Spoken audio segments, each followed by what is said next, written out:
ഉപഭോഗ സംസ്കാരം മനുഷ്യനെ പിശാചാക്കി മാറ്റുന്നു. സ്വന്തം നിഴലിനെ പോലും തിരിച്ചറിയാത്ത, തന്റേതല്ലാത്ത ഒരു ജീവിതത്തിന്റെ ആത്യന്തികമായ ലക്ഷ്യത്തിലേക്ക് വ്യർത്ഥസഞ്ചാരത്തിന് അയാൾ അടിപ്പെടുന്നു.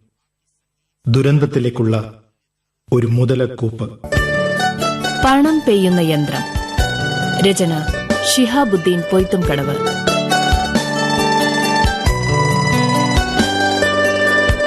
പങ്കെടുക്കുന്നവർ Sarath Das, Beena Antony, master Sreehari, MM Abdul Razak, PR Amminikuttan, Thrissur Jose, Jose Ambookkan, K Divya, A Ananthapadmanabhan, K Jayakrishnan.